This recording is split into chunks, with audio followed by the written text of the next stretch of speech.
Okay, so please tell me, are the voice and screen clear? All okay?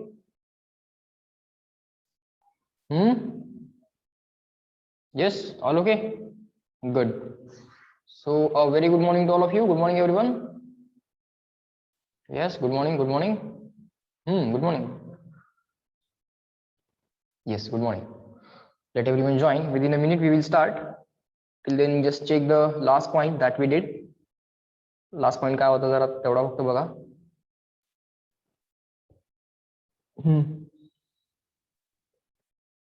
Yes, Shri, good morning.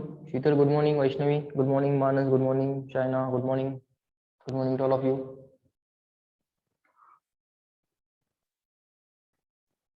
Bye.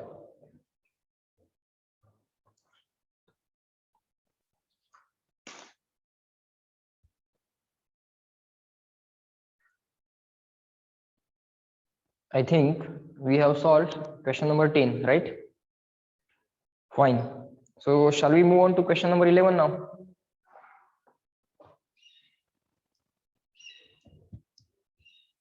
Chala.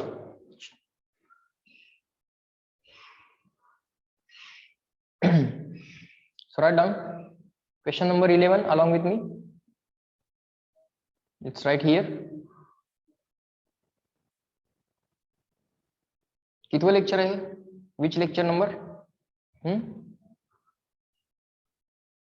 कितवा lecture है या चॅप्टरचं? 4th, 5th, 6th. Which one?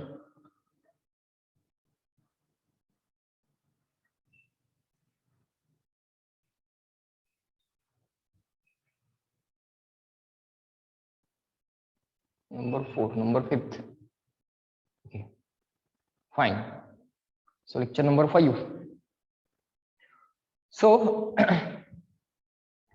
write down question number 11 along with me. लिहा बाळांनो. लिहा. Solve करूयात चला. बघा, तुम्ही जर बाळांनो समजून घेतलं, if you understand the things, you basically do not need much to remember. फारसं काही लक्षात ठेवावं लागत नाही. काही फॉर्म्युले फक्त लक्षात ठेवावे लागतात. लॉजिकली एकदा समजून घ्या. एकदा लॉजिकली समजून घेतलं ना, क्वेश्चन कसे सुटत जातात बघा. रिव्हिजन पण इझिली होऊन जाते. एकदा नोट वाचली, लिस्ट ऑफ फॉर्म्युले वाचली, that's it. You revise the things, that's it. Hardly you will take 1 or 2 hours for one chapter. In complete day you will revise 6, 7, 8 chapters. In 2-3 days you will revise whole or the entire physics. Okay, are you getting what I am saying? If you understand the things, if you know how to solve this question, ask yourself, do I know how to solve this question? If you understand the things, then the questions will really be very, very easy. If you do not understand, then you have to mug up the things. No, don't do that. Try to understand. So लेक्चरला जेव्हा तुम्ही बसता तेव्हा प्रामाणिकपणे complete लक्ष तुमचं lecture मध्ये पाहिजे. I know you are sitting at the very comfort zone, right? घरी बसताय तुम्ही, पण याचा अर्थ असा नाहीये की तुमचं लक्ष नाहीये लेक्चर मध्ये. कन्सिस्टंटली पुढचा 1 तास, 1.25 तास जो काय आपण लेक्चरचा असेल किंवा 1.5 तास जो काय असेल, पूर्ण कॉन्सन्ट्रेशन, फुल कॉन्सन्ट्रेशन तुम्ही जे काही शिकवलं जातं त्याच्याकडे लक्ष दिलं पाहिजे. Okay, fine. So pay complete attention. Fine. Example number 11. Find out the contact force between the 2 kg and 3 kg block placed on the incline plane as shown in the figure. काय विचारलंय? कॉन्टॅक्ट फोर्स काढायसाठी सांगितलेलं आहे. See the game is going to be the game of FBDs. Okay, free body डायग्रामची गेम असणार आहे आणि तुम्हाला फ्री बॉडी डायग्राम ड्रॉ करून जे काही गिव्हन फोर्सेस आहेत, कॉन्टॅक्ट फोर्सेस आहेत, त्या सगळ्यांचा विचार करून सिस्टीमचं ऍक्सेलरेशन आणि कॉन्टॅक्ट फोर्सेस मध्ये 2 इक्वेशन, 2 अननोन, 3 इक्वेशन, 3 अननोन असा गेम प्ले करावा लागेल. Okay, so right down. Find out contact force. Find out contact force between. Find out contact force between 2 kg and 3 kg block. Find out contact force between 2 kg and 3 kg block. Now how we are going to deal with this question? The situation given in the question is this. Just keep on writing along with me. बाळांनो 2 blocks दिलेत आपल्याला. we are given 2 blocks and this is the 2 kg block. Let us write outside the block so that we can draw its FBD in the diagram itself. हा झाला तुमचा 2 kg block. इथे लिहा बाहेर, आत लिहू नका, आज जरा फोर्स काढायसाठी जागा ठेवूयात. and this is let's say the 3 kg block. There is no friction, there is no friction. This is a 20 Newton force. All right, this is a 20 Newton force. This is a 2 kg block, this is a 3 kg block. Okay, आता काय करूयात, ह्या ब्लॉकला म्हणूयात block 1, block बी. या दोघांमधला contact force आता आपल्याला माहिती आहे 2 kg 3 kg ला म्हणेल गो अवे, 3 kg 2 kg ला म्हणेल go away. So this is going to be the contact force F. So we have to find out this F. Small f is equal to question mark. We don't know whether this is not 2 Newton, this is 20 Newton. Okay, this is 20 Newton. We don't know whether this system is going to accelerate up or accelerate down. माहित आहे का आपल्याला accelerating up आहे की accelerating down आहे, माहित नाहीये. Net force जर डाउनवर्ड आला तर accelerating down, नेट फोर्स जर अपवर्ड आला तर accelerating up. We just don't know. So the solution will be like this.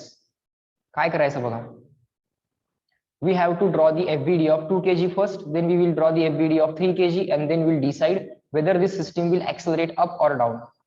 But sir, if we don't know whether this system is accelerating up or down, how we are going to write the equation of F is equal to ma, net force is equal to mass into acceleration चं equation लिहायचं कसं, तो प्रश्न पडेल.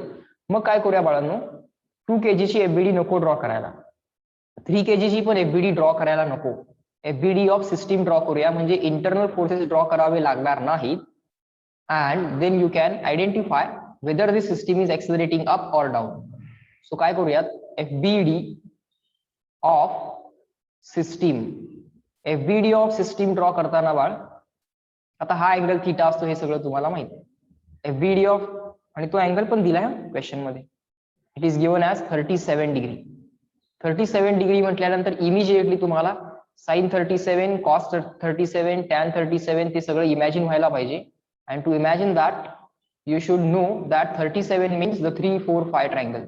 हा 37 असणार, हा 53 असणार, 37 च्या अपोजिट 3, हा 53 च्या अपोजिट 4 आणि 90 च्या opposite 5. Okay, sine cos tan विषय संपेल इथं. Okay, that point will be over. Sin 37 cos 37 sin 53 cos 53, that can be identified from this triangle. Okay sir, so FBD of the system draw kartana, sir, when you are drawing the FBD, no need to consider internal forces. कुठल्याही FBD मध्ये internal forces काढायचे नसतात. मग या 2 kg च्या FBD मध्ये सुद्धा 2 kg चे internal forces काढायचे नाहीत. हा 2 kg वरती बाहेरनं कुठला लागलाय, स्मॉल f, आणि हा 20 न्यूटन. फक्त एक्सटर्नल फोर्सेसचा विचार करायचा असतो सर. सो हा 2 kg plus 3 kg that will be 5 kg. आता हा जो काय 5 kg आहे, या 5 kg वरती ऍक्ट होणारे फोर्सेस, सर या कम्प्लीट सिस्टीम वरती जे काय एक्सटर्नल फोर्सेस आहेत त्यातला एक आहे 20 newton. The first force is of 20 newton, right. The second force is its own weight. त्या स्वतःचं वेट असेल त्याचं किती असेल, mg. m आहे 5 kg into g, so 5g. आता मला सांगा बाळांनो, हा कंपोनंट कुठला असणार, कॉस थिटा की साइन थिटा, ते माहिती आहे आता तुम्हाला. थिटा हे 90 मायनस थिटा, मग हे परत theta, so that is going to be cos. So let me directly write 5g cos theta. आणि या 5g चा बाळांनो एक कंपोनंट असा असेल, या 5g चा कंपोनंट आता डॉटेड लाईन दाखवा. कंपोनंट जे काय असतील ते डॉटेड लाईन दाखवा. कंप्लीट फोर्स आहे तो सॉलिड लाईन दाखवा. आणि हा जो फोर्स असेल तो बाळ 5g साइन थिटा असेल. डायग्राम मोठ्या काढा, म्हणजे सगळं लिहिता येईल. पुसून परत डायग्राम काढावी लागत असेल तर काढा, पण डायग्राम मोठी काढा. हा झाला 5g साइन थिटा. आणि कुठला एक्सटर्नल फोर्स आहे का ऍज अ सिस्टीम वरती, ऍज अ सिस्टीम बाहेर कुठला अजून फोर्स आहे का विचार करा. There is one more force which you have forgotten. That force is the normal reaction. That force is the normal reaction given by this inclined surface to the system. Okay, that will be this. But sir, this perpendicular to the plane in this direction, plane ला perpendicular direction मध्ये काहीही acceleration नाही आहे बाळांनो. In the direction perpendicular to the plane there is no acceleration, there is balance. So normal reaction will be balanced by 5g cos theta. Normal reaction will be balanced by 5g cos theta. So forget about that. आता मला सांगा 20 Newton up the incline आहे, 5g sine theta down the incline आहे. कोण जिंकेल? Value calculate करून बघावी लागेल तरच कळेल. बोला येस नो. 20 न्यूटन जिंकणार आहे की 5g साइन थिटा जिंकणार आहे? हे सगळं इथं रफ कॅल्क्युलेशन करून बघावं लागणार. ओके, मग आता मी इथं लिहितो 5g साइन थिटा ची व्हॅल्यू किती येणार? सर 5 ऍज इट इज, जी ची व्हॅल्यू 10, साइन ऑफ 37 ना, थिटा किती दिलाय 37. ते सगळं rough calculation side by side चालू ठेवायचं. सो किती हे किती येते बघा, 5 into 10 into sine 37. Sine 37 is opposite upon hypotenuse, 3/5. So 5 ला 5 cancel, 10 into 3 that becomes 30. So कोण जिंकणार? 20 न्यूटन जिंकणार की 30 न्यूटन जिंकणार? Who will win, 5g sine theta और 20 न्यूटन? Who will win?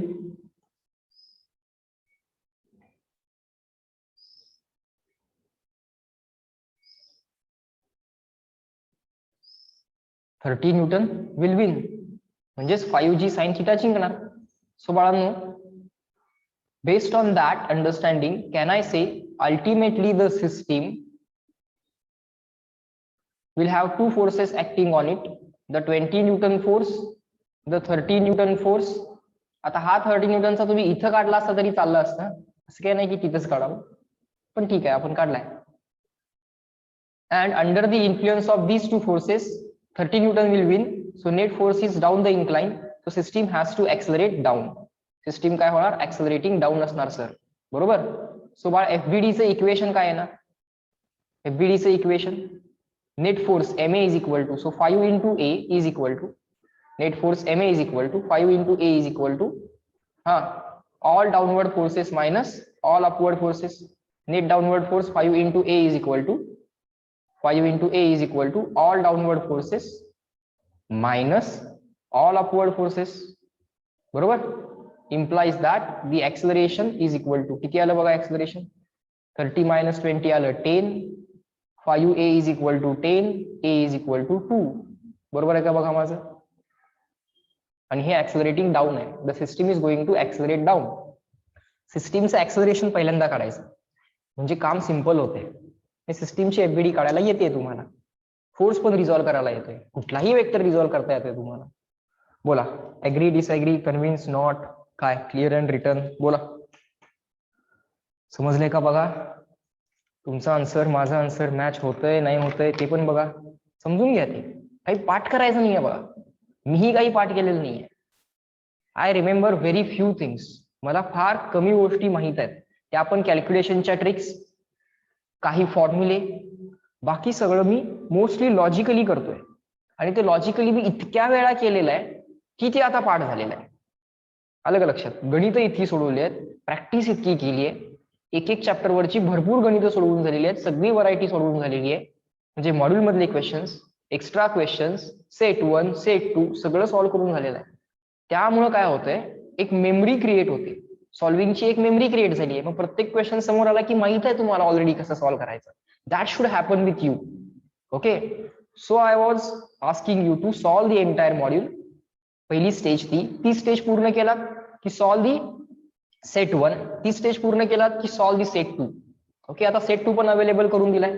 थोडेसे डिफिकल्ट क्वेश्चन असणार आहेत, पण त्याला काय घाबरून जायचं कारण नाही. हळूहळू हळूहळू स्टेजेस तुम्ही प्रत्येक चॅप्टरच्या ज्या चॅप्टरचं तुम्ही सॉल्व्ह करू शकताय त्या चॅप्टरचं करा.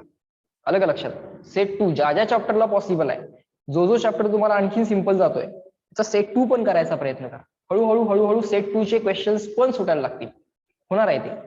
ओके, बर. टेस्ट उद्या आहे ना तुमची, टायमिंग वगैरे बाकी सगळ्या गोष्टी मी तुम्हाला संध्याकाळी इन्फॉर्म केल्या जातीलच ग्रुपवरती, so just don't worry about that. पण जी टेस्ट असेल ती 3 चॅप्टर्स वरती आहे. Unit dimension, measurement, basic mathematics पहिला चॅप्टर हा, दुसरा आहे तो स्केलर वेक्टर अँड कॅल्क्युलस, आणि तिसरा आहे तो मोशन इन 1 डायमेन्शन. या तिन्ही चॅप्टर वरती बाळांनो टेस्ट असणार आहे. ओके, मोशन इन 2 डायमेन्शन वरची जी काय टेस्ट असेल ती नेक्स्टला असेल. आता असेल ती टेस्ट पहिल्या 3 चॅप्टर्स वरती, जे आपले 3 चॅप्टर शिकून झालेत. चौथा पण शिकून झालाय, आता आपला 5th चॅप्टर चालू आहे, लॉज ऑफ मोशन. पण त्या 3 चॅप्टर वरची जी काय टेस्ट असेल त्या टेस्टला बाळांनो व्यवस्थित अभ्यास करून येणं तुम्ही एक्सपेक्टेड आहे. सगळे क्वेश्चन फेमिलियर असतीलच असं नाही, विचार करावा लागेल. पेपर डिफिकल्ट असणार, मार्कांची काळजी करू नका. मॅक्सिमम मार्क्स पाडायचा प्रयत्न करा, एवढंच करा. कमी पडतील मार्क पण त्याची काय काळजी करू नका. तुम्ही त्यावेळी त्या चॅप्टरची टेस्ट दिलेली होती, बरोबर. काही बाहेरचे क्वेश्चन्स टाकले होते. आता बाहेरचे क्वेश्चन्स फार जास्त असतील, जे बघितलेले पण नसतील. पण जर सगळी व्हरायटी तुमची कव्हर झाली असेल तर ते क्वेश्चन सुद्धा सुटतील. सो घाबरून जायचं काय कारण नाहीये. कमी पडले मार्क चालतील सरांना, काय अडचण नाही, पण तुम्ही प्रामाणिक प्रयत्न केला पाहिजे. Are you getting it? का तुम्हाला जास्त मार्क पडावेत म्हणून पेपर सिंपल काढायचा आहे मी? तसं करायचंय का मी? नुसते जास्त मार्क पाडायचे म्हणून पेपर सिंपल काढायचा का? बोला. नाही, पेपर तर तसा सिंपल तुम्हाला मिळणार नाही. पेपर तुम्हाला कम्प्लिटली चेक करण्यासाठी, काही गोष्टी लक्षात कुठल्या कुठल्या गोष्टी आहेत त्या चेक करायसाठी जे पण क्वेश्चन्स असतील, काही एकदम ट्रिकी क्वेश्चन्स असतील, पेपर लेंदी पण असेल, काही क्वेश्चन्स मध्ये टाइम वेस्ट करण्यासाठी काही क्वेश्चन्स टाकलेले असतील जेणेकरून कॅल्क्युलेशन मध्ये टाइम जावा. मग तुम्ही काय केलं पाहिजे तर बाळांनो, पेपर अटेंड करताना पहिल्यांदा तुम्ही इझी क्वेश्चन सोडवले पाहिजेत, जे भरभर होतात, ज्याच्यामध्ये टाइम वेस्ट करावा लागत नाही. म्हणजे सगळे इझी क्वेश्चन्स पहिल्यांदा करायचे, बरोबर. त्यानंतर तुम्ही कॅल्क्युलेटिव्ह जे क्वेश्चन्स आहेत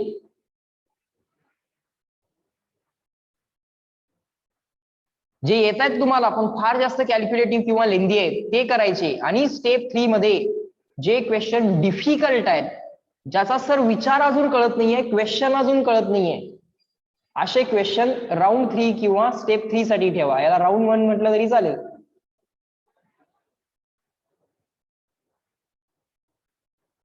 पहिल्या राऊंड मध्ये सगळे इझी क्वेश्चन सोडवा.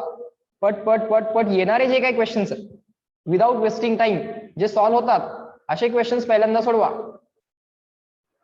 मग बाकीचे क्वेश्चन्स मार्क करून ठेवा, जे लेंदी आहेत, कॅल्क्युलेटिव्ह आहेत किंवा फार जास्त त्यांच्या आन्सरला कॅल्क्युलेट करण्यासाठी वेळ लागतो.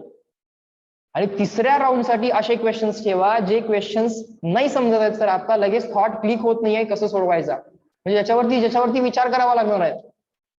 येतंय का लक्षात? सो जे अगदीच डिफिकल्ट क्वेश्चन आहे ते थर्ड राऊंड साठी ठेवा. म्हणजे काय होईल, याचे मार्क सिक्युअर होतात, याला इनफ टाइम देता येतो. कारण आधीच जर या कॅल्क्युलेटिव्ह क्वेश्चन्सना टाइम दिला तर या क्वेश्चन्सना टाइम मे बी मिळणार नाही, या क्वेश्चन्सचे जे अदरवाईज मार्क मिळाले असते ते मिळणार नाहीत. अशा पद्धतीचं स्मार्ट वर्क एक्सपेक्टेड आहे. समजतंय का? मिनिमम 2 राऊंड तरी तुमचे झालेच पाहिजेत. आणि हळूहळू प्रॅक्टिस इतकी असली पाहिजे की हळूहळू पेपरमध्ये 3 राऊंड पण होतील. आलं का लक्षात? सध्या अवस्था अशी असते किंवा सिच्युएशन अशी असते की एकच राऊंड होतो पेपरमध्ये. का होतो? कारण आम्हाला कळत नाहीये कुठला क्वेश्चन स्किप करायचा, कुठला क्वेश्चन अटेम्प्ट करायचा. मग कुठले क्वेश्चन्स केले पाहिजेत पहिल्या राऊंड मध्ये? समजा आमचा नीटचा पेपर आहे 25 मार्कांचा, जेईचा आहे 45 क्वेश्चन्सचा आणि जेईचा आहे 25 क्वेश्चनचा. यातले सगळे इझी क्वेश्चन्स मी पहिल्यांदा करणार. राऊंड 1 झाला. 45 पैकी 45 क्वेश्चन्स वाचून होतील तुमचे, पण त्यातले सॉल्व्ह कुठले करून होतील? जे इझी आहेत, 1-1.5 मिनिटात ज्यांचं कॅल्क्युलेशन होते, 1-1 मिनिट वाले क्वेश्चन किंवा 1.5 मिनिट वाले क्वेश्चन जे काय आहेत ते सगळे तुम्ही राऊंड 1 मध्ये बाळांनो सॉल्व्ह करून घ्या. त्यानंतर 3-4 मिनिटाचे जे काही क्वेश्चन्स आहेत ते सगळे राऊंड 2 मध्ये करा. जे माहित आहेत येत आहेत, पण हे किती साधारण 60 सेकंड टू 90 सेकंड वाले क्वेश्चन जे काय आहेत ते सगळे राऊंड 1 मध्ये करा. 60 सेकंड टू 90 सेकंड वाले. येते का लक्षात? त्यानंतर पुढं 4 to 5 मिनिट वाले जे काही क्वेश्चन्स आहेत ते राऊंड 2 साठी ठेवा, जर तुम्हाला फार जास्त वेळ लागत असेल तर. येते का लक्षात? आणि ज्या क्वेश्चन्सना अजून पण विचार करावा लागतोय, 3 to 4 or 4 to 5 काही म्हणा, साधारण थोडेसे जे लेंदी क्वेश्चन्स आहेत त्याच्यावरती आधीच टाइम वेस्ट करू नका. अदरवाईज मग इझी क्वेश्चन्सला तुम्हाला टाइम मिळणार नाही, ज्यांनी तुम्हाला डायरेक्टली मार्क दिले असते. समजताय का? This kind of smart work you have to do. मग राऊंड 2 डिफिकल्ट वाला, ज्याच्यासाठी तुम्हाला विचारच करायचा आहे की हा क्वेश्चन कसा सॉल्व्ह करायचा आहे, त्याच्यावरती थिंकिंग करून मग त्याचं लॉजिक मांडून मग इक्वेशन तयार करून मग पुढचं, म्हणजे माहित नाही आहे एक्झॅक्टली आता हा क्वेश्चन कसा सॉल्व्ह होणार आहे किंवा क्वेश्चन कळत नाहीये, त्यासाठी त्याचं डबल रिडिंग, क्वेश्चनला डबल रिडिंग करावं लागेल, ट्रिपल रिडिंग करावं लागेल, डेटा एक्सट्रॅक्ट करावा लागेल, बरंच काही करावं लागेल. समजतंय का? असे क्वेश्चन्स तुम्हाला उद्याच्या पेपरमध्ये दिसतील. You are expected to immediately skip those questions, attempt these questions. यातले जेवढे या टाईपचे आहेत तेवढे पट पट पट करा. सेकंड राऊंडला हे होऊ देत, थर्ड राऊंडला हे होऊ देत. समजलं का? In this way you will be able to score maximum of the marks. Out of out म्हणत नाहीये मी, पण त्या सिच्युएशनला कसं मॅक्सिमम करता आलं असतं, कारण सगळ्यांना पेपर तर सेम असणार आहे. तुम्हाला जो पेपर असणार आहे तोच बाहेरच्या मुलाला पण असणार आहे, बरोबर ना? फायनलचा जो काय पेपर असतो सगळ्यांना पेपर तर सेम असतो. याचा अर्थ असा आहे की त्या डिफिकल्टीच्या हिशोबानं आम्हाला प्लॅनिंग केलं पाहिजे. समजतंय का? Are you getting the plan? Plan समजतोय का? मला पेपरमध्ये राऊंड करावे लागतील. हळूहळू इनिशियली तुम्ही 2 राऊंड तर मला करून दाखवा. हळूहळू तुमची प्रॅक्टिस आणि तुमचं सॉल्व्हिंग इतकं जास्त असलं पाहिजे की तुम्हाला हे सगळं इतकं युज टू झालंय की तुमचा 3रा राऊंड पण होतोय. म्हणजे you have some time in the paper to think on the difficult questions. Means you have already dealt with the round 1, round 2. Now there are 3, 4, 5 difficult questions out of the 45 or 2-3 difficult question out of the 25. Now you have some time to think on them. समजतंय का? आणि बाकी सगळा time तुम्ही या questions वरती invest केला पाहिजे, because these questions are giving you some marks and these questions are just killing your time. These questions may also kill your time if you attempt them before the round 1. हे सगळं हळूहळू समजतंय कुठला question skip करायचा, कुठला करायचा नाही. त्याला मार्क करून ठेवा. येतोय ना, पण फार जास्त कॅल्क्युलेटिव्ह आहे, माहित असतं आपल्याला की हा क्वेश्चन येतोय पण फार जास्त कॅल्क्युलेटिव्ह आहे. Keep it aside, keep it for the second round. येणारे पटपट पटपट करा. That's the plan. याच्यावरती हळूहळू हळूहळू तुम्हाला या टेस्टच्या स्ट्रॅटेजी वरती पण काम करावं लागेल. नुसताच अभ्यास करून होणार नाही, स्ट्रॅटेजी पण लागेल. Are you getting it? Everyone reply in the chat box. Is that clear? Because this you gonna face in tomorrow's exam.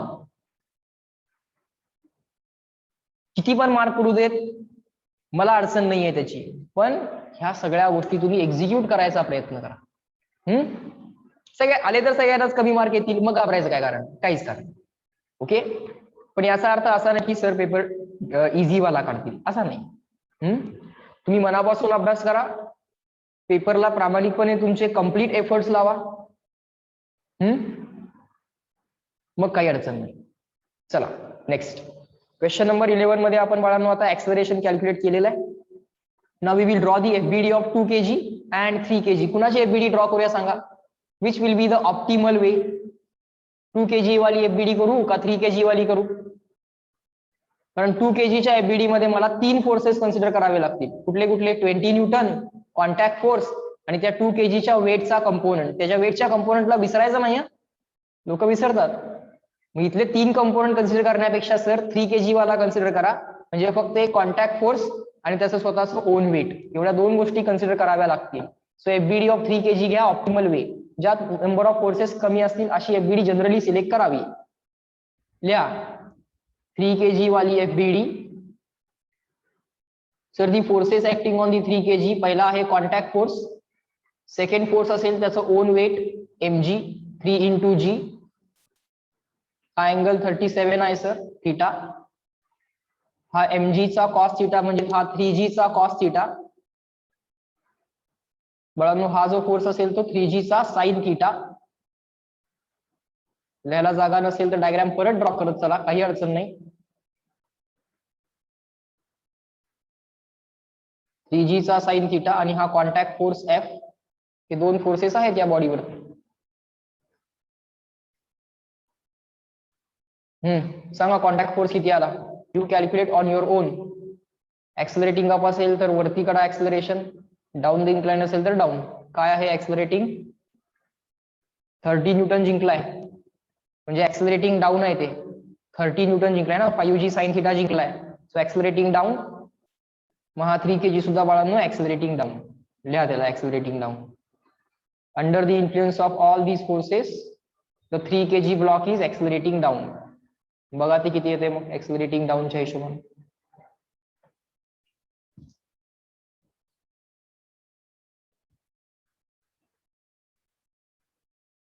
किती आलं सांगा? Small f net downward force. बोल आर्यन उत्तर किती आलं? 3 into a all downward minus all upward किती आलं ते? All downward 3g sine theta theta theta 37 आहे माहित आहे तुम्हाला. All downward minus all upward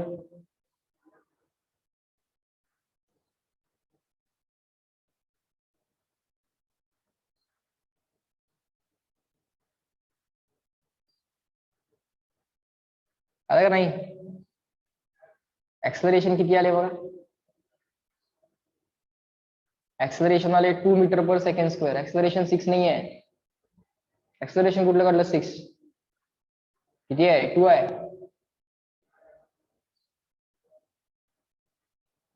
is equal to किती आला फोर्स? कोण सांगताय? माझ्या आधी आन्सर यायला पाहिजे.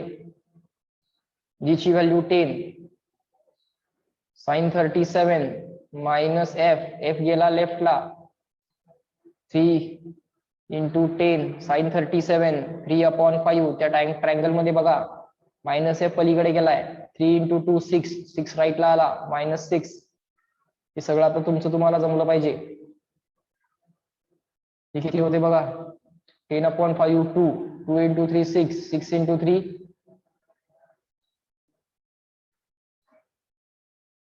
18 मायनस 6 काय यायला लागले आन्सर?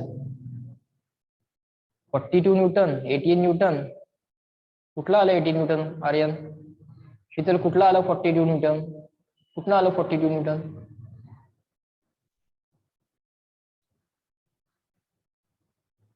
आन्सर 12 न्यूटन यायला लागले बघा. शीतल परत चेक कर. सर मी -6 नाही केला. का नाही केला? करायचं आहे. -6 नाही केला म्हणजे सिली मिस्टेक तुम्ही करूच शकत नाही. त्यात काय हेच नाहीये. You cannot justify your wrong answer. Okay माझी ही स्टेप राहिली, माझी ती स्टेप राहिली नाही. You just cannot justify. चुकलं तर चुकलं, मार्क जातात त्याचे. You just simply cannot be wrong. That's it. कारण जर बेसिक लॉजिक सगळं माहित आहे आणि आम्ही सिली मिस्टेक करतोय, -6 करत नाही, +6 करत नाही, रिअरेंजमेंट करत नाही, that is just a silly mistake and silly mistakes are just not okay, not allowed नाही silly mistakes. मी अलाउच करणार नाही तुम्हाला असलं काही. कुणी मला तसलं जस्टिफिकेशन द्यायचं नाही. You have to be very much careful while doing the calculation. त्यासाठी पूर्ण फोकस तुमचा सॉल्विंग मध्ये पाहिजे. Next write down the heading constrained motion. Write down the heading constrained motion. What is the meaning of constrained motion? We'll see. Write down constrained motion. Constrained motion. What is the meaning of constrained motion? The first type of constrained motion is string constraint. लिहा फक्त लिहित चला. Initially जरा information लक्षात येईल. String constraint, string constraint, string constraint. So some objects will be attached to the string. Some objects will be attached to the string, and then we have to decide what is the acceleration of each object, what is the instantaneous velocity of each object, what is the relation between them. Those things we have to think. Okay, write down when two objects, just keep on writing initially. When two objects, we will solve the examples based on this. When two objects are joined through a string, when two objects are joined through a string,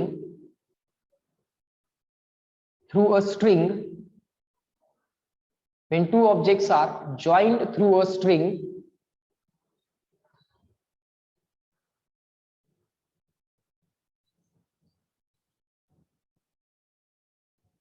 number one त्या स्ट्रिंगच्या काही properties आहेत join through a string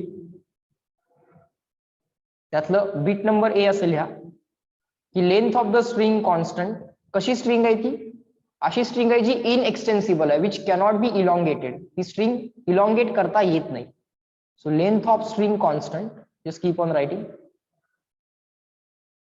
length of string constant number 3 the string does not slack string कशी पाहिजे always remains tight म्हणजे string मध्ये always काही ना काहीतरी टेन्शन आहे स्ट्रिंग स्लॅक होत नाहीये अशी स्ट्रिंग ऑलवेज टेन्शन मध्ये असेल पण स्ट्रिंग जर अशी झाली तर म्हणायचं की स्ट्रिंग मधलं टेन्शन 0 झालं स्ट्रिंग स्लॅक झाली if the string is always tight and then we will say the string is in tension but if the string becomes like this then it means the string has become slack string मधलं tension गेलं नाही string मधलं tension कधीच नाही गेलं पाहिजे string shall always remain tight string कशी पाहिजे ऑलवेज टाइट पाहिजे स्ट्रिंग ऑलवेज रिमेन्स टाइट बर असं जर असेल तर या ब्लॉक्सच्या मोशन मध्ये किंवा जे ऑब्जेक्ट्स अटॅच केलेले आहेत स्ट्रिंगला त्याच्यामध्ये काही रिलेशन्स असतील त्यांच्या ऍक्सिलरेशन्स मध्ये त्यांच्या व्हेलॉसिटीज मध्ये काही रिलेशन्स असतील okay when two objects are joined through the string having the length of the string constant and always remains tight अशा टाइपची अशा प्रॉपर्टीची जर स्ट्रिंग असेल then just keep on writing then we have a definite relation all these things have been written in the module as well you can read those afterwards then we can have a definite relation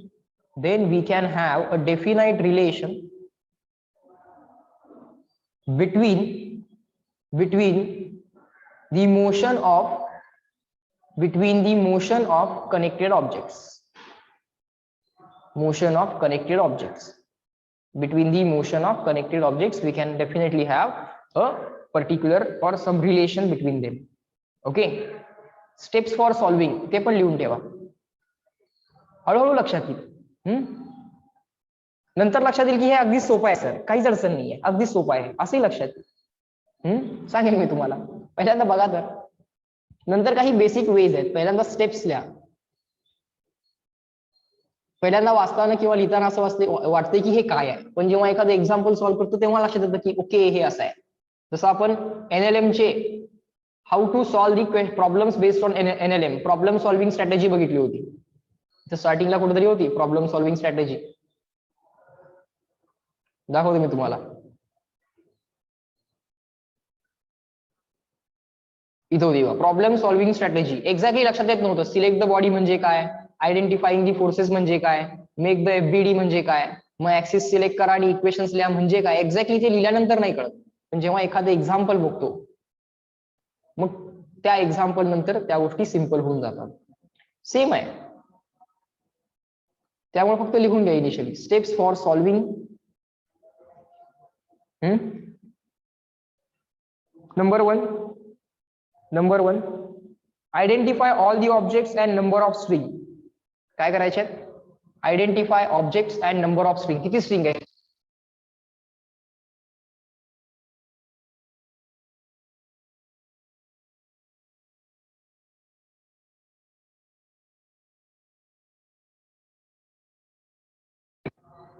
काय step number 1 identify objects हीच चला फक्त and number of string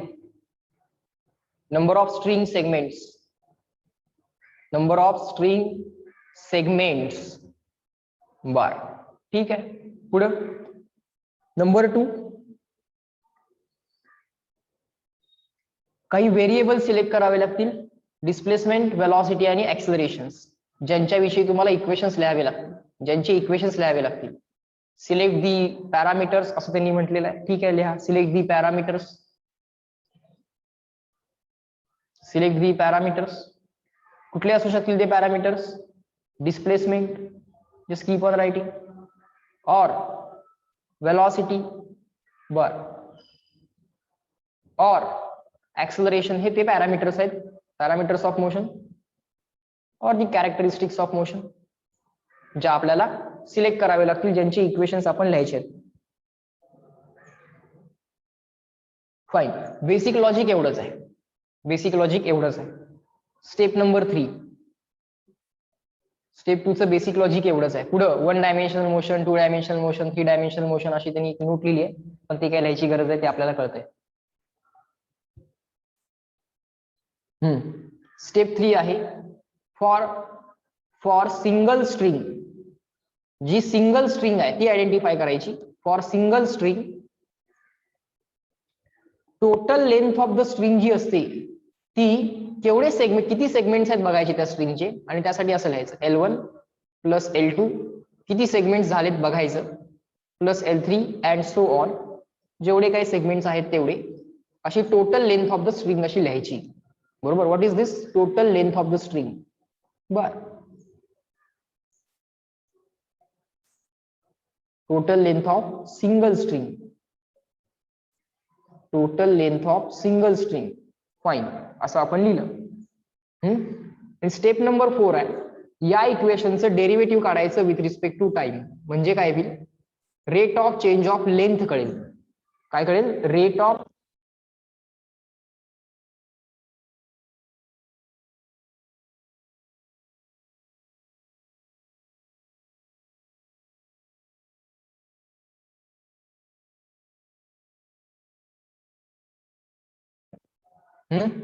up to this reply me in the chat box, clear and written. Step number 1, 2 and 3. Up to this telling clear and written.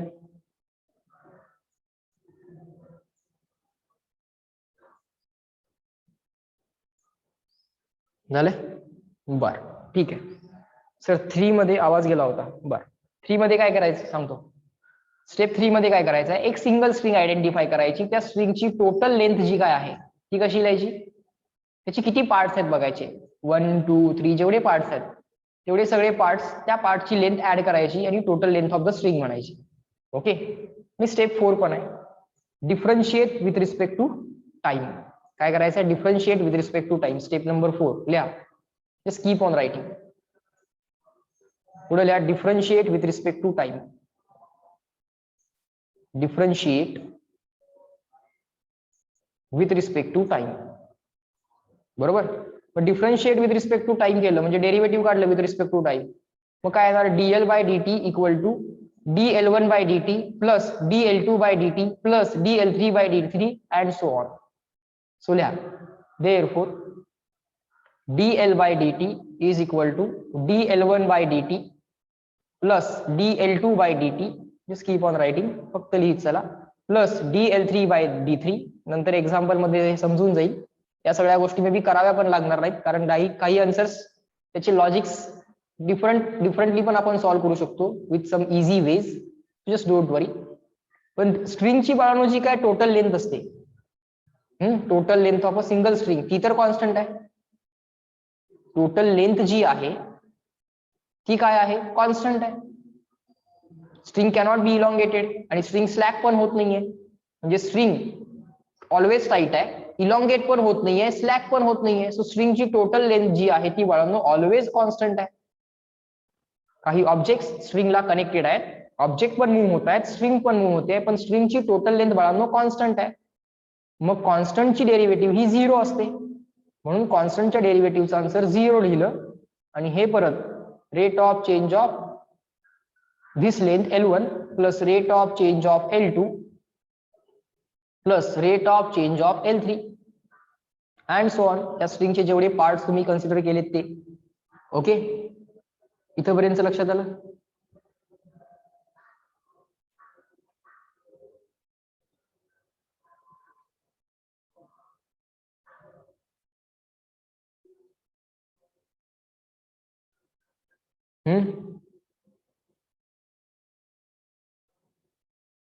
पुढं step number 5 आहे. त्यांनी काय म्हटले? Step number 5 मध्ये repeat all above steps for different different strings. आता एक single string identify केली होती, तशाच सगळ्या स्ट्रिंग घ्यायच्या आणि त्या सगळ्या स्ट्रिंगसाठी स्टेप 1 to 4 रिपीट करायच्या. पुढे लिहिलंय repeat all above steps for each single string. बर, ईच सिंगल स्ट्रिंग, प्रत्येक सेपरेट सेपरेट स्ट्रिंग साठी या सगळ्या स्टेप्स करायच्या. बर ठीक आहे, चालेल.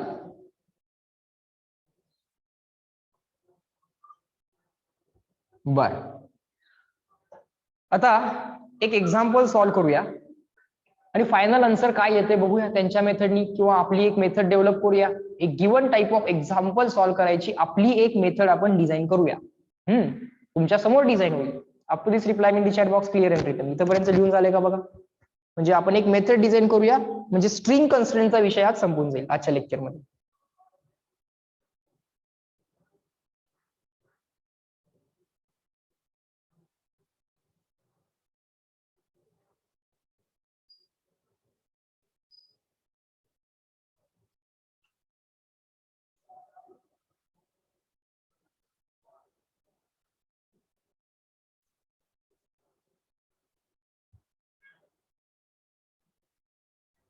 झालं? बर,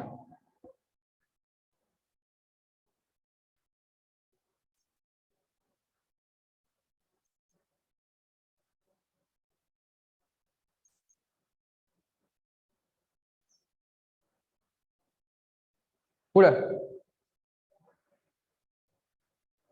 एक्झाम्पल नंबर 12 सॉल्व्ह करूया. लक्षात येईल आपल्याला काय काय काय काय त्यांनी केलेलं आहे. एक्झाम्पल नंबर 12 काय काय म्हटले बघा. 2 blocks of masses M1 and M2. काय काय दिले आम्हाला? 2 blocks of masses M1 and M2. ठीक आहे sir. 2 blocks of masses M1 and M2 are attach at the ends of inextensible string. म्हणजे स्ट्रिंग ताणली जाणार नाही. ठीक आहे, त्या स्ट्रिंगच्या एंडला हे 2 ब्लॉक्स अटॅच केलेले आहेत. The string passes over the smooth massless pulley. एक मासलेस पुली आम्हाला दिलेली आहे. पुलीला काहीच मास नाहीये. सो पुली म्हणजे कशी असते बघा. This kind of arrangement is called as pulley. बर, this pulley is massless and frictionless. This pulley is massless and frictionless. ठीक आहे, पुलीच्या या बाजूला बाळांनो एक मास अटॅच केलेला आहे आणि या बाजूला बाळांनो दुसरं मास अटॅच केलेलं आहे. हे मास आहे M2 आणि हे मास आहे M1. बर ठीक आहे, ओके. पुढे काय म्हणता येते? If M1 is more than M2. सांगितलंय क्वेश्चन मध्ये कोण मोठा आहे? M1 मोठा आहे. So M1 is more than M2. म्हणजे M1 चं मास जास्त आहे, M2 चं मास कमी आहे, किंवा M1 जास्त आहे, M2 कमी आहे. सो M1 जी मोठा असेल याचं वेट जास्त असेल, याचं वेट कमी असेल. ठीक आहे. Find the acceleration of each block and the tension in the string. बर, काय क्वेश्चन आहे? Find acceleration of each block. Find acceleration of each block and tension in the string. बर, टेन्शन इन द स्ट्रिंग. बर, विचार करूया आपण. विचार करूया काय करता येईल, विचार करूया.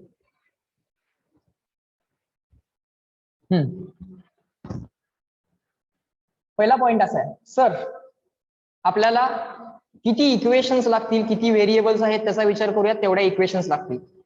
या स्ट्रिंग मध्ये टेन्शन, आता हा स्ट्रिंगचा एकच सेगमेंट आहे ना बाळ. हा स्ट्रिंगचा एकच सेगमेंट आहे. सर हा जर स्ट्रिंगचा एकच सेगमेंट असेल तर या सगळ्या सेगमेंट मध्ये टेन्शन सेम असेल. स्ट्रिंगचा सेगमेंट सेम असेल तर स्ट्रिंग मधलं टेन्शन सेम असेल. बर, मग आपण या ब्लॉकचा जर विचार केला, आपण जर या ब्लॉकचा विचार केला, बघा काय काय सांगतो नीट समजून घ्या. एक क्वेश्चन व्यवस्थित समजून घ्या, नंतरचे पुलीवाले सगळे क्वेश्चन तुम्ही इझिली कराल. ओरली करता येतं. This can be done orally as well. बर, या स्ट्रिंग मधलं टेन्शन या मास पासून हवे. Tension is always away from the reference point. शिकलोय, tension is always away from the reference point. एकच स्ट्रिंग आहे, उगाच T1 वगैरे म्हणत बसायला नको. टेन्शनला T म्हणूया आपण, चालेल. दुसरं, हेच टेन्शन ह्या सगळ्या स्ट्रिंग मध्ये, कारण स्ट्रिंगचा सेगमेंट सेम आहे. स्ट्रिंगचा सेगमेंट सेम असेल तर टेन्शन सेम असणार. स्ट्रिंगचा सेगमेंट सेम असेल तर टेन्शन सेम असणार. फक्त स्ट्रिंगला काही मास नको, स्ट्रिंग मासलेस असली पाहिजे. सो इथे एक एक्स्ट्रा पॉइंट लिहून ठेवतो मी, you also write. For massless string, just keep on writing. For massless string, for massless string, for massless string काय म्हणता येतं आपल्याला? If string segment is same, stringचा segment same असेल, if string segment is same, then tension in string at all points is same. Then tension at all points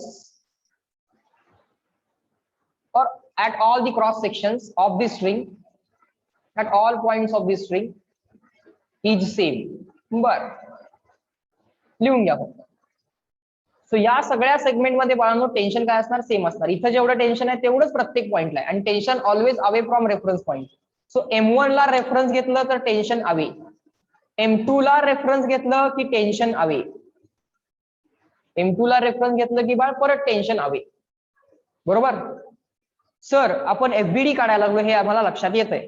M1 वरती act होणारे सगळे forces draw करा. M1 चं स्वतःचं weight काय असेल ते M1G, काय असेल M1G. M2 चं स्वतःचं वेट ते काय असेल M2G.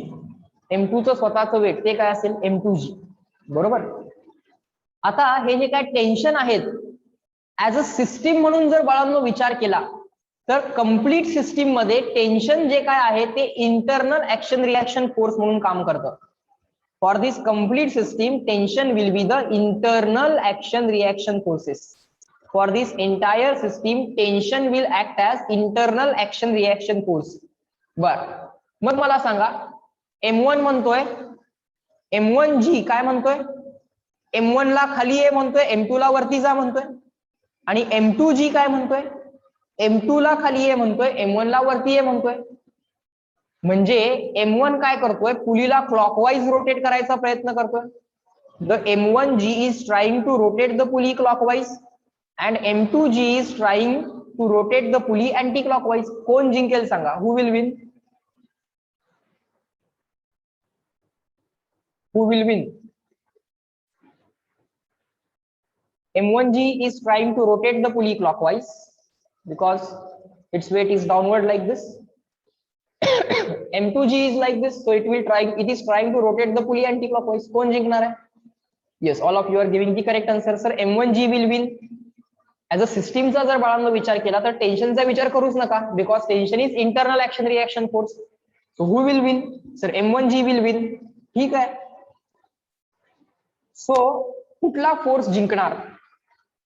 सर M1G जिंकणार, कारण M1 राईट साइडचं वेट जिंकणार की लेफ्ट साइडचं वेट जिंकणार? चेक करा, राईट साइडला वेट जास्त आहे की लेफ्ट साइडला जास्त आहे? राईट साइडचं वेट आहे M1G, लेफ्ट साइडचं वेट आहे M2G. सो कुठलं वेट जिंकणार? राईट साइडचं वेट जिंकणार. बरोबर. सो राईट साइडचं वेट जर बाळांनो जिंकणार असेल तर सिस्टीम कशी होणार? ऍक्सलरेट राईट साइडच्या वेटच्या अकॉर्डिंग. राईट साइडचं वेट काय म्हणते? राईटच्या लोकांना डाऊनवर्ड ऍक्सलरेशन म्हणते, लेफ्टच्या लोकांना अपवर्ड ऍक्सलरेशन म्हणते. सो ही जी काय राईटचे ब्लॉक्स आहेत, हे राईटचे ब्लॉक्स ऍक्सलरेटिंग डाऊन असतील, आणि हा जो हे जेवढे काय लेफ्टला ब्लॉक्स आहेत हे सगळे ब्लॉक्स, लेफ्टवाले ब्लॉक्स ऍक्सलरेटिंग अप असतील. समजलं का? Yes, no, tell me. हे ऍक्सलरेशन जेवढं डाऊनवर्ड आहे एक्झॅक्टली तेवढंच ऍक्सलरेशन यांचं अपवर्ड असेल, कारण यांच्यामधल्या स्ट्रिंगची लेंथ कॉन्स्टंट आहे. पुली पण स्टेशनरी आहे. पुली वरती खाली काय करते का मोशन? पुली वरती खाली काहीच मोशन करत नाहीये. म्हणून pulley is not moving up and down. Pulley is not moving up and down. So या सिस्टीमची FBD तुमच्या लक्षात आली का? आणि या सिस्टीमची FBD तुमच्या लक्षात आली का? या दोघांचे ऍक्सलरेशन पण सेम असतील, कारण इथला rate of increase of string जो असेल ना बाळ, तो इथला rate of increase of the string असेल, rate of decrease of string. ही स्ट्रिंगची लेंथ बाळांनो डिक्रीज होत जाणार आहे, ही स्ट्रिंगची लेंथ बाळांनो इन्क्रीज होत जाणार आहे. आणि टोटल लेंथ मात्र कॉन्स्टंट आहे.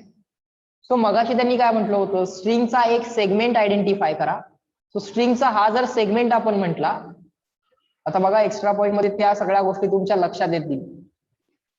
स्ट्रिंगच्या टोटल सेगमेंटची लेंथ बाळांनो एल घ्या, त्यातला हा जो पार्ट आहे त्याची लेंथ L1 म्हणा, हा जो पार्ट आहे त्याची लेंथ L2 म्हणा, त्याची लेंथ L2 म्हणा. याचं डेरिव्हेटिव्ह जर काढलं तर हळूहळू तुम्हाला या सगळ्या गोष्टी लक्षात यायला चालू होतील की त्यांनी जे म्हटलं होतं ते सगळं आपण इम्प्लिमेंट करतोय. बर, dl by dt total length of the string जी आहे ती कॉन्स्टंट आहे, त्याचं derivative 0. dl1 by dt, dl1 by dt आपल्याला कॅल्क्युलेट करायचं आहे. मला सांगा पुली अप किंवा डाऊन काय मोशन करतेय का? पुली अप किंवा डाऊन काहीच मोशन करत नाहीये, म्हणजे पुलीला काहीही व्हेलॉसिटी नाहीये. सो पुलीला काहीच व्हेलॉसिटी नाहीये. ही जी काय स्ट्रिंग आहे L1 एवढ्या लेंथची, लेट्स से ती या एंडला V1 एवढ्या व्हेलॉसिटीनं वरती येते, V1 एवढ्या व्हेलॉसिटीनं ती स्ट्रिंग इथून वरती येते. So dl1 by dt, dl1 by dt मध्ये हा जो काय V1 आहे ही लेंथ L1 आणि या पॉइंटची व्हेलॉसिटी आहे लेट्स से V1. पुलीच्या पॉइंटला काय व्हेलॉसिटी आहे का? नाही सर, पुली अप किंवा डाऊन काहीच करत नाहीये. सो पुलीची व्हेलॉसिटी 0. बर, आता rate of change of length L1 या लेंथचा विचार करा. Rate of change of length L1 हा मी प्लस V1 लिहू की मायनस V1 लिहू एवढाच प्रश्न आहे. लेंथ या व्हेलॉसिटीमुळे लेंथ कमी होतीये की वाढतीये? हा एंड वरती गेल्यामुळं ही लेंथ कमी होते की वाढते? इन्क्रीज और decrease? Reply me in the chat box.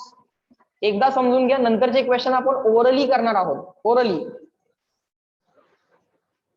या व्हेलॉसिटीमुळे बाळ ही लेंथ काय होतीये?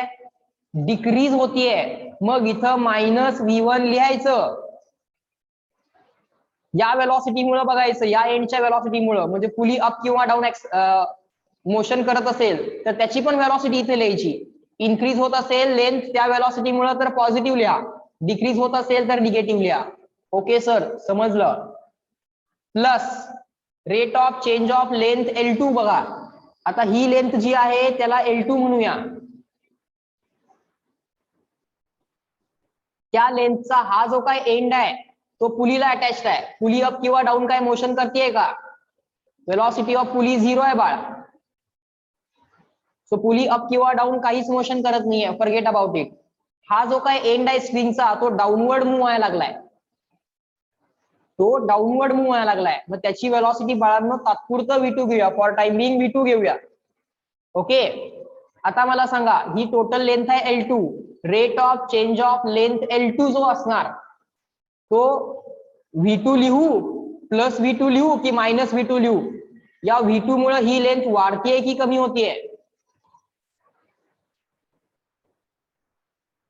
हे एंड खाली गेल्यामुळं, because of this end moving downward, length is increasing और डिक्रीजिंग, तो पहिला विचार करायचा. मग इन्क्रीज असेल तर प्लस V2 लिहा, डिक्रीज होत असेल तर मायनस V2 लिहा. हा एंड खाली गेल्यामुळं हा L2 बाळांनो इन्क्रीज होतोय, सो तो येणार प्लस V2. बर, या VP ला आता काय ऍड किंवा सबट्रॅक्ट करायची गरज आहे का? VP मुळे ही लेंथ L2 इन्क्रीज डिक्रीज काहीच होत नाहीये बाळ, म्हणून तो VP नाही लिहिला तरी चालतोय, कारण VP 0 आहे. समजा VP असेल 5 आणि डाऊनवर्ड आहे VP, समजा VP डाऊनवर्ड आहे तर या VP मुळे म्हणजे ही पुली, समजा पुली सुद्धा डाऊनवर्ड यायला लागली आहे, दिस पुली इज मुव्हिंग डाऊन, मग त्या केसमध्ये काय करशील बाळ? पुली पण मुव्हिंग डाऊन असेल तर व्हेलॉसिटी ऑफ पुली, या पुलीच्या पॉइंटची व्हेलॉसिटी डाऊनवर्ड आहे. मग ती जी काय व्हेलॉसिटी ऑफ पुली आहे ती ह्या L2 साठी पॉझिटिव्ह लिहायची की निगेटिव्ह लिहायची, म्हणजे प्लस VP लिहायची की मायनस VP लिहायची? तुम्ही सांगा. Plus VP or minus VP? L2 increase होतोय की डिक्रीज होतोय VP मुळे? हा पॉइंट खाली आल्यामुळं L2 इन्क्रीज होतोय की डिक्रीज होतोय? हा पॉइंट खाली आल्यामुळं L2 इन्क्रीज होतोय की डिक्रीज होतोय? या पॉइंटचा विचार सोडून द्या, आता या पॉइंटचा विचार करा. VP मुळे ओव्हरऑल लेंथ काय होतीये? L2 डिक्रीज होते की इन्क्रीज होतीये ते पहिल्यांदा सांगा. करेक्ट, ही लेंथ बाळांनो. बोला बोला, अजून आन्सर्स पाहिजे.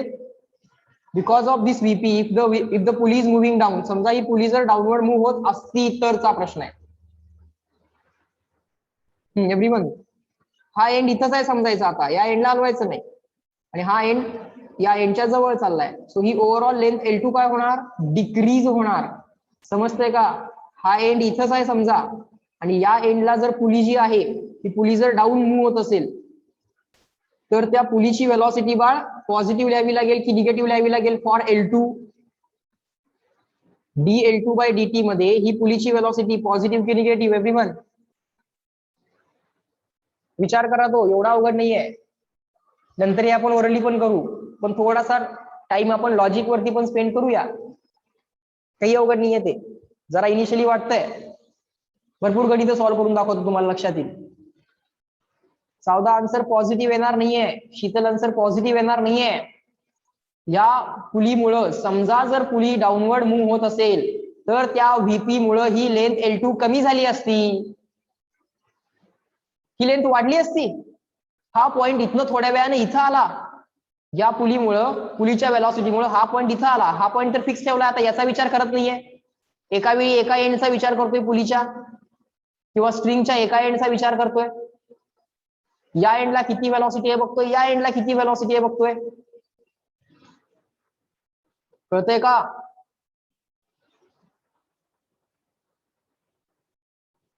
सो या व्हीपी मुळे ही लेंथ कमी झाली असती, डिक्रीज झाली असती, मग ती निगेटिव्ह लिहावी लागली असती. dL2/dt साठी ही वेलॉसिटी पॉझिटिव्ह लिहावी लागली असती V2, आणि व्हीपी मात्र निगेटिव्ह लिहावा लागला असता. आता व्हीपी झिरोच आहे, पुली मूव्ह होतच नाहीये, म्हणून व्हीपी लिहायची गरज नाहीये. आन्सर निगेटिव्ह येणार आहे, लक्षात घ्या. Up to this reply in the chat box, clear and return.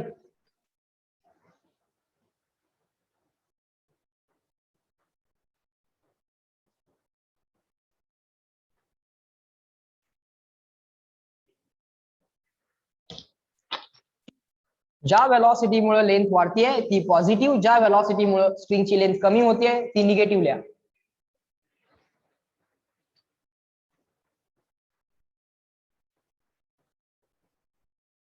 आता या व्हीपी झिरोच आहेत.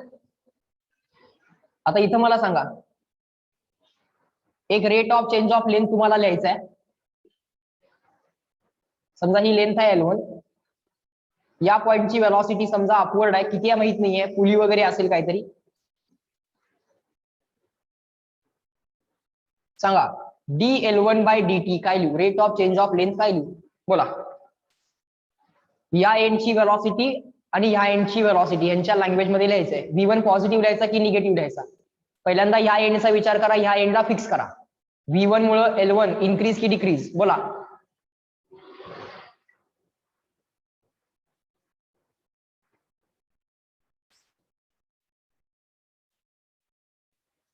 डिक्रीज. आता कळायला लागलं, याला फिक्स ठेवा ना, हा एंड पुढे पुढे चाललाय ना V1 मुळे, सो लेंथ डिक्रीज व्हायला लागली आहे. सो लिहा -1 सॉरी -V1. बर, व्हीपी मुळे काय व्हायला लागले, या एंडला फिक्स करा. व्हीपी मुळे हा एंड लांब लांब जाईल, सो L1 काय होईल, इन्क्रीज की डिक्रीज व्हीपी मुळे?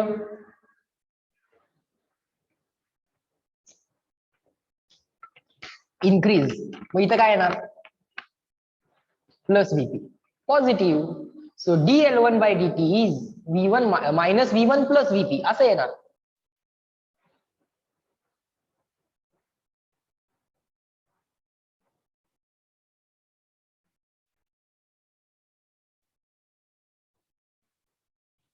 बोला, dL2/dt काय लिहिणार? आता डायरेक्ट आन्सर तुमच्याकडे यायला पाहिजे. V2 काय लिहू, प्लस की मायनस? इन्क्रीज असेल तर प्लस, V2 जर लेंथला इन्क्रीज करत असेल तर प्लस, V2 जर लेंथला डिक्रीज करत असेल तर मायनस. ठरवा इन्क्रीज डिक्रीज. या पॉइंटला फिक्स ठेवा एका जागी, आणि V2 मुळे हा एंड खाली न्या. लेंथ इन्क्रीज होताना दिसते सरळ सरळ, हा पॉइंट फिक्स, V2 या एंडला लांब घेऊन जातोय, सो लेंथ इन्क्रीज. व्हीपी या एंडला फिक्स करा. काय अवघड आहे सांगा की, त्यांनी जे म्हटलं होतं ना मग, अशी 5 स्टेप्स ज्या लिहून दिल्यात ना, त्याचा अर्थ हाच आहे, हे आता जे आपण करायला लागलोय ते. ओके, बर, येते लक्षात, हळूहळू येते. पहिल्यांदा लाईन लगेच लक्षात येतो, दुसऱ्यांदा सांगितलं की लक्षात येते. पण व्हीपी काय लिहू, पॉझिटिव्ह की निगेटिव्ह? हा एंड फिक्स करा. व्हीपी खाली चाललाय म्हणा, खाली चाललाय तर हा एंड खाली चाललाय. सो ओव्हरऑल या दोन एंड्स मधला डिस्टन्स कमी व्हायला, L2 कमी व्हायला लागलाय व्हीपी मुळे. So minus VP negative. काय राहिलं त्या क्वेश्चन मध्ये? आणि आता बाळांनो, आपला जो काय व्हीपी आहे ना, वेलॉसिटी ऑफ पुली जी काय, पुली मूव्ह होत नाही up and down. So VP झिरोच आहे, विषयच नाहीये त्याचा काय. आलं का लक्षात? सो आताच्या क्वेश्चन मध्ये कसं होणार आहे, आताच्या क्वेश्चन मध्ये V1 आणि V2 एक्झॅक्टली इक्वल येणार आहेत. हा मायनस V1 लेफ्टला जाईल, V1 होईल V1 इक्वल टू V2. म्हणजे ही जी काय लेंथ आहे, हे जे काय मास आहे ते V1 न वरती चाललंय आणि हे जे काय मास आहे ते V2 न खाली चाललंय. समजतंय का? This mass is moving with an velocity V1 upwards आणि हे with an velocity V2 downwards. पण त्यांचे मॅग्निट्यूड इक्वल आले बघा. हा V1 लेफ्टला गेला, मायनस V1 चा प्लस V1 झाला, V1 इक्वल टू V2 याय लागलेला आहे. समजतंय का? सो हा जेवढ्या वेलॉसिटीनं अप चाललाय तेवढ्याच वेलॉसिटीनं हा डाऊन चाललाय. इन्स्टंटेनियस वेलॉसिटीज यांच्या एक्झॅक्टली इक्वल आहेत. जर यांच्या बाळांनो इन्स्टंटेनियस वेलॉसिटीज इक्वल असतील तर त्यांचे इन्स्टंटेनियस ऍक्सलरेशन पण इक्वल असतील. बोला yes no. If their instantaneous velocities are equal, the rate of change of velocities are also equal. म्हणून याचं ऍक्सलरेशन पण सरांनी एच लिहिलंय आणि याचं पण एच लिहिलंय. A1 A2 नाही केलं. समजलं का? कारण V1 इक्वल टू V2 येणार आहे. या स्ट्रिंगच्या या एंडची अपवर्ड वेलॉसिटी V1 आणि या स्ट्रिंगची या पॉइंटची डाऊनवर्ड वेलॉसिटी V2 इक्वल येते. हे काय दरवेळी करायला लागत नाही. हे जे आता केले ना आपण, हे दरवेळी करायचं नाही. मी सांगतो क्वेश्चन्स मध्ये, क्वेश्चन सॉल्व्ह करू तेव्हा डायरेक्टली करायचं आपण.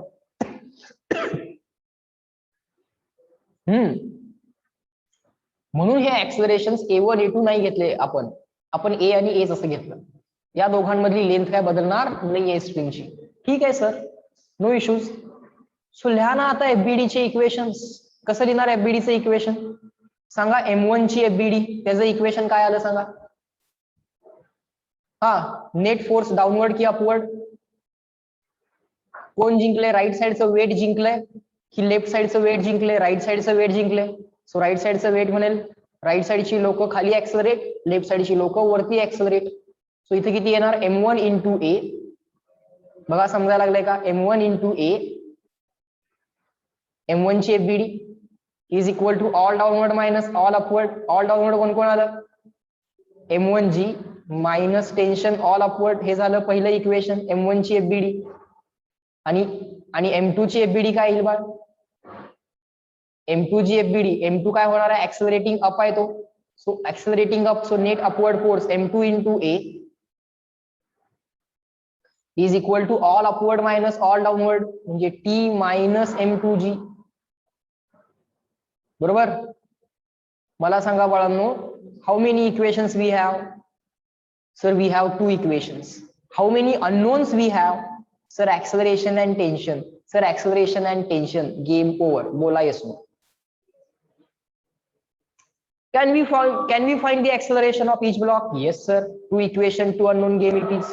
Can we find the tension in the string? Yes sir. It is 2 equation, 2 unknown game and we are very much trained in that game. 1 equation, 1 unknown, 2 equation, 2 unknown, 3 equation, 3 unknown. नंतर हे करायचं नाही हा. हे तुम्हाला थोडंसं समजण्यासाठी केलंय. काय समजावून सांगितलं मी या सगळ्यातनं? या सगळ्यातनं मी तुम्हाला फक्त एवढंच समजावून सांगितलं की या केस साठी बाळांनो, या केस साठी A1 A2 म्हणायची गरज नाहीये कारण पुली मोशन मध्ये नाहीये. Pulley is not moving up and down. So no need to say acceleration as A1 A2. No need to say velocity as V1 V2. याची इन्स्टंटेनियस वेलॉसिटी वीच, याची instantaneous velocity which. हा, velocity बदलत असेल पण इन्स्टंटेनियसली या दोघांची velocity same असेल. जर हा 5 मीटर पर सेकंड डाऊन चाललाय तर हा 5 मीटर पर सेकंड अप जात असेल कारण पुली मोशन मध्ये आता नाही आहे. एवढंच प्रूव्ह केलं मी की हे A1 A2 म्हणायची गरज नाहीये. वेलॉसिटीज इन्स्टंटेनियस वेलॉसिटीज इक्वल असतील तर rate of change of instantaneous velocities पण इक्वल येतात, म्हणजेच ऍक्सलरेशन इक्वल येतात. म्हणून A1 A2 म्हणायची गरज नाही. Got it? Can we solve this two equation two unknown game? बोला येस नो.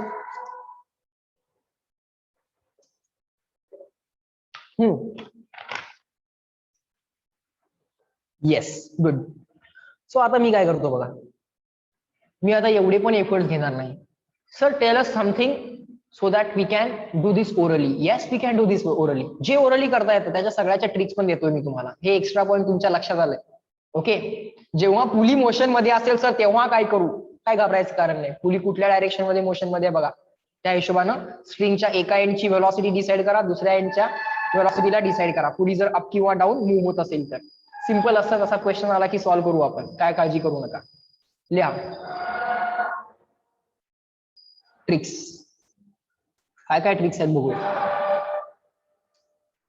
Pulley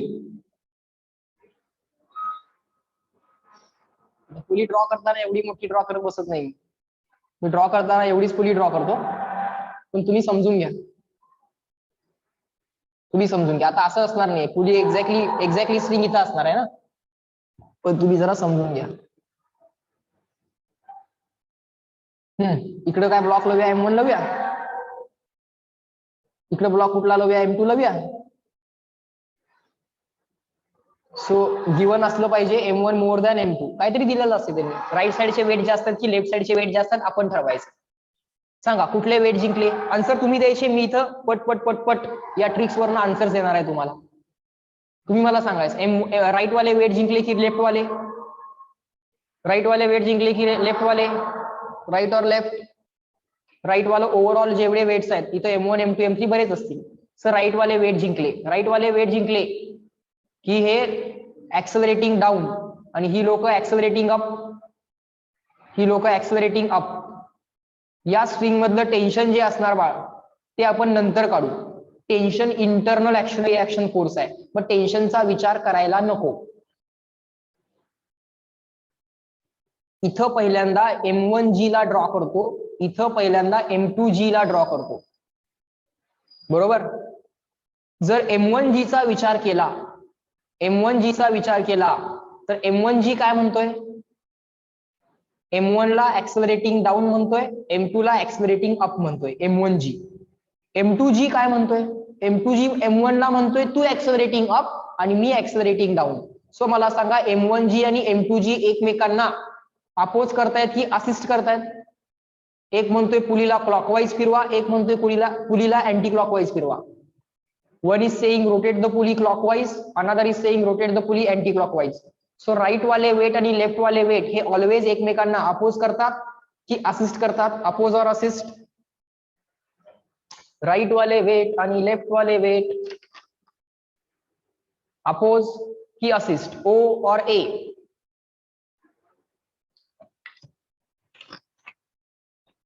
oppose. विषय संपला. अपोज. तर असं लक्षात घ्या, सिस्टीमचं ऍक्सलरेशन काढायचंय आपण. काय करायचंय, सिस्टीमचं ऍक्सलरेशन. मग ते या ब्लॉकचं पण एच असणार, या ब्लॉकचं पण एच असणार.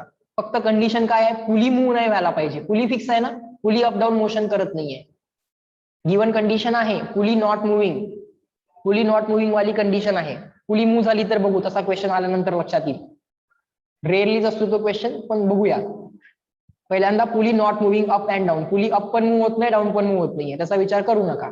सो राईट वाले वेट आणि लेफ्ट वाले वेट. राईट वाले म्हणतायत पुली क्लॉकवाईज रोटेट करा, लेफ्ट वाले म्हणतायत पुली अँटी क्लॉकवाईज रोटेट करा. राईट वाले जिंकणार, लेफ्ट वाले हरणार. चेक करायचं कोण जिंकणार कोण हरणार. आणि सिस्टीमचं ऍक्सलरेशन लिहा. Acceleration is net force on the system upon mass of the system.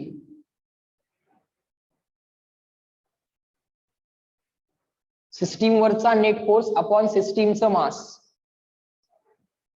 अगदी सिंपल आहे. सिस्टीम वरचा net force. Internal action reaction फोर्सेसचा विचार करायची गरज नाही. सिस्टीमच्या एफबीडीचा विचार करताना किंवा सिस्टीमचा विचार करताना इंटरनल ऍक्शन रिएक्शन फोर्सेस विचार करायची गरज नाही. सो टेन्शनचा विचार नाही केला. राईट वाले जिंकले, लेफ्ट वाले हरले. सो राईट वाले जिंकले मायनस लेफ्ट वाले हरले. This is going to be the net force on the system. सिस्टीमचं नेट मास किती, उत्तर किती आलं, तुमच्या समोर आहे m1g minus m2g upon m1 plus m2. झालं ऍक्सेलरेशन, संपलं. सो आता मला सांगा, हे तुम्हाला ओरली करता आलं नसतं? कळते ना m1 मोठा आहे, m1g minus m2g net force झाला upon total mass m1 plus m2. बोला येस नो. सिस्टीमचं ऍक्सेलरेशन कळलं असतं की नसतं? पुलीची velocity 0, pulley not moving up, not moving down. Condition काय आहे? Velocity of pulley equal to 0. Pulley up किंवा डाऊन मूव्ह नाही व्हायला पाहिजे. ओरली करता आलं असतं की नाही? बोला. आलं तर असतं, आलं तर असतं. मग मला सांगा, ह्या दोन इक्वेशन दोन सॉल्व्ह करायची गरज आहे का? Is it required to solve these two equations two unknown? करून बघा या दोन इक्वेशन दोन अननोन सॉल्व्ह. मी सांगितलेलं उत्तरच मिळते की नाही? व्हायलाच पाहिजे ते. ह्या दोन इक्वेशन दोन अननोनला सॉल्व्ह करून बघा तुम्ही. Solve the FBD of this, solve the FBD of this. Write down the FBD equation, write down the FBD equation, two equation two unknown game. करा सॉल्व्ह, येईल उत्तर. यालाच पाहिजे, हेच उत्तर येते. ट्रिक तर दिली मी तुम्हाला. दोन ऑप्शन आहेत तुमच्याकडे, एफबीडी ड्रॉ करा, two equation two unknown game solve करा, अदरवाइज डायरेक्ट ट्रिक दिली आहे सरांनी, डायरेक्ट आन्सर काढा. कुठलं करता सांगा? दोन्ही पण शिकवले, दोन्ही येते. FBD you have already mastered, you have already mastered the logic of FBD, that you can do, no problem. I have given one trick that also you can do, that is also fine. म्हणजे सिस्टीमचं acceleration पटकन मिळतंय. फक्त एक condition आहे बाळांनो, या कंडिशनला star करून ठेवा. पुली इथं मोशन मध्ये नाही आहे, लक्षात घ्या. Our pulley is not in motion. Velocity of pulley, acceleration of pulley both are 0. Pulley is not in motion, up किंवा डाऊन नाही. हा रोटेट होतीये ती एकाच ठिकाणी. At a given position it is rotating, but it is not accelerating up or down. ठीक आहे sir, हा वे तर आपल्याला लक्षात आला. सर आम्हाला टेन्शन कॅल्क्युलेट करायचं आहे. इथं टेन्शन टी, इथं टेन्शन टी. आता तुम्ही असं म्हणणार आहे का, सर आपण ऍक्सेलरेशन तर कॅल्क्युलेट केलंय, सो ऍक्सेलरेशन मिळालं, सो ऍक्सेलरेशन माहित आहे, m1g माहित आहे, m1 ची एफबीडी लिहूयात, टेन्शन कॅल्क्युलेट करूयात. Is this sound good? Does that sound good? असं चालेल का? Can we do this? Sir we have found out the acceleration by the direct method. Direct मेथडने एक्सेलरेशन मिळाले. m1 ऑलरेडी आम्हाला त्यांनी क्वेश्चन मध्ये दिलेला असेल, 2 kg, 3 kg, 5 kg. इथे एफबीडी लिहूया sir, net downward force m1a is equal to all downward minus all upward. Tension calculate करूया, संपला विषय. बरोबर, असं करू शकतोय आपण. ऍब्सोल्युटली फाईन, काहीच अडचण नाहीये. इथं पण करू शकता. हे एक्सेलरेटिंग अप तुम्हाला माहित आहे, एक्सेलरेशन माहित आहे, m2 माहित आहे. इथनं पण टेन्शन तुम्ही कॅल्क्युलेट करू शकता. m2 ची एफबीडी लिहा, कुणाची तरी एकाची एफबीडी लिहा आणि काढा टेन्शन. पण माझ्याकडे आणखीन एक ट्रिक आहे. I have one more trick to find out the tension. I have one more trick. I can directly write down the answer of tension. Urvi has given the answer as T equal to m1a plus m1g. बरोबर आहे बाळा, तू जे केलंयस ते m1 ची FBD लिहिलीस. तू काय केलंयस, तू m1 ची एफबीडी लिहिलीस. कशी लिहिलीस ते पण असं केलंस तू, m1 into a net downward force equal to mass into acceleration. ते लेफ्ट साइडला लिहायचं. नेट डाऊनवर्ड फोर्स दोन पद्धतीने लिहायचा, एकदा लिहायचा मास इंटू एक्सेलरेशन आणि एकदा लिहायचा all downward minus all upward. तो राईट साइडला लिहायचा. ऑल डाऊनवर्ड किती आले, m1g मायनस ऑल अपवर्ड असं आलं. हा -2 तू लेफ्ट साइडला घेतलास आणि हा m1g राईट साइडला as it is. m1a right साइडला आला, त्यामुळे हा m1a सबट्रॅक्ट झाला. लक्षात घे, मिस्टेक झाली बघ तुझी. तू m1a पॉझिटिव्ह लिहिलायस, हा m1a राईट साइडला आला की निगेटिव्ह येणार. तुम्हाला a माहित आहे, m1 माहित आहे, m1 माहित आहे, g माहित आहे. मग तुम्ही टेन्शन काढू शकता या सेगमेंट मधलं. आणि इथं जे टेन्शन आहे तेच इथं असणार, कारण स्ट्रिंगचा सेगमेंट सेम असेल तर टेन्शन सेम असतं, हे शिकवलंय. ठीक आहे, करता येते, करता येते. I know that can be one of the possible ways, but I can write down the tension orally. The formula is this. ज्या पॉइंटला टेन्शन पाहिजे आहे त्या पॉइंटला मार्क करायचं. आता यातल्या कुठल्याही पॉइंटला मार्क करा, कुठल्याही पॉइंटला मार्क करा, सगळीकडे टेन्शन तर सेम आहे. ठीक आहे, राईट साइडला मार्क करा किंवा लेफ्ट साइडला करा, कुठल्या तरी एका साइडला करा. राईट साइडला करा, राईट साइडला केला mark. That tension T is equal to 2 in the bracket all masses below into all masses on other side, all masses on other side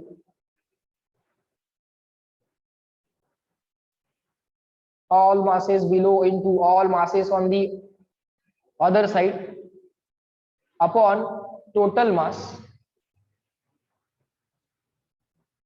all masses below into multiplication है, addition है, 2 into all masses below into all masses on the other side divided by total mass into g. बर म्हणजे sir FBD लिहायची गरज नाही. कसं काय? इथला आन्सर काय येणार? इथला आन्सर काय येणार? मला हे टेन्शन पाहिजे आहे. या पॉइंटला विचार करतो, इथं जे टेन्शन आहे हे प्रत्येक स्ट्रिंगच्या प्रत्येक पॉइंटला सेमच आहे, कारण स्ट्रिंग मासलेस आहे. मग मला हे टेन्शन पाहिजे आहे. टी काय लिहिणार मी? Tension T is equal to formula तर हा झाला, जसं इथला फॉर्म्युला आहे net force on the system upon mass of the system, acceleration साठी net force on the system upon mass of the system. तसं स्ट्रिंगच्या सेगमेंट मधलं टेन्शन जर कॅल्क्युलेट करायचं असेल तर त्या सेगमेंट वरती एक पॉइंट मार्क करायचा. त्या सेगमेंट वरती एक पॉइंट मार्क केला की पुढे काय करायचं? 2 इंटू ऑल मासेस बिलो. कोण कोण आहेत बघा? M1 आहे आणि कोण आहे का? अजून कोण मासेस आहेत का? नाहीये. All masses below into all masses on the opposite side. मग पॉइंट जर राईटला असेल तर लेफ्टचे मासेस आणि पॉइंट जर लेफ्टला असेल तर राईटचे मासेस. पहिल्यांदा सगळे असणारे बिलो वाले मासेस, त्या पॉइंटच्या बिलो वाले मासेस कोण कोण आहेत? M1 लिहा. मग all masses on the other side, point जर राईटला घेतला असेल तर लेफ्ट साइड वाले सगळे लिहा आणि जर पॉइंट लेफ्टला घेतला असेल तर राईट वाले सगळे घ्या. आता पॉइंट आहे राईटला, सो लेफ्ट वाले सगळे मासेस कोण कोण आहेत? M2 M3 M4 कोण आहे का? नाही, एकटाच आहे M2. बरं ठीक आहे, बरोबर. डिवाइडेड बाय टोटल मास करा सर. इथं मल्टिप्लिकेशन आहे लक्षात घ्या, खाली ऍडिशन आहे. Divide by total mass of the system. Total mass of the system काय काय येणार? राईट साइडचे प्लस लेफ्ट साइडचे. राईट साइडचे सगळे मासेस कोण कोण आहेत? M1. लेफ्ट साइडचे सगळे मासेस कोण कोण आहेत? M2. सो इथे येणार M1 प्लस M2 इंटू काय करायचं आहे? जी करायचं आहे ते विसरायचं नाही. That's it. You can write down the tension orally. तुम्हाला परीक्षेत M1 दिलेलं असते, M2 दिलेलं असते, जी तुम्हाला माहित आहे, पाठ आहे. Can you do this orally? जो क्वेश्चन टू इक्वेशन टू एफबीडीच्या अननोन झाला असता, मला माहिती आहे तुम्हाला ही एफबीडी काढता येते, तुम्हाला ही एफबीडी काढता येते, तुम्हाला या एफबीडीचं इक्वेशन लिहिता येतं, या एफबीडीचं इक्वेशन लिहिता येतं, 2 इक्वेशन 2 अननोनचा गेम आहे. You can do that, I know, but I am saying why to do that if I am giving you the trick. एका इक्वेशन मधनं पहिला अननोन डायरेक्टली, दुसऱ्या इक्वेशन मधनं दुसरा unknown directly. Why to do that? Two equation two unknown if you can get the answer just by first equation first unknown, second equation second unknown.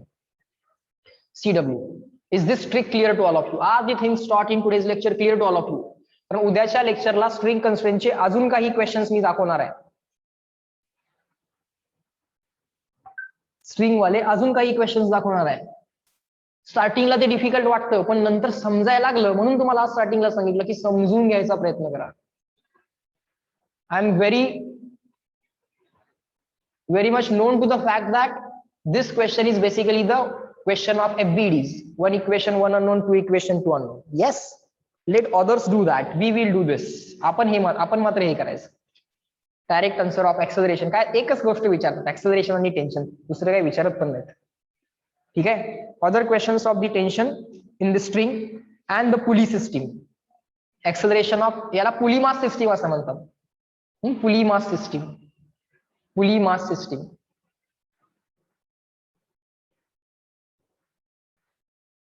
त्याचे questions आपण या 2 इक्वेशन्सनी solve करायचे, ट्रिकवाल्या इक्वेशन्सनी solve करायचे. FBD लिहून पण करू, कधी कधी या इक्वेशन्सनी पण सॉल्व्ह करू, कधी कधी एफबीडी न पण करू. As per the need decide करू आपण, पण दोन्ही वेज जरा समजून घेतले आज. So fine, in this lecture we will stop at this point. Remaining things will see in the next lecture. चलो bye bye everyone, let me end the lecture. Okay, चलो bye, let me end the lecture. Yes, bye, good day, bye.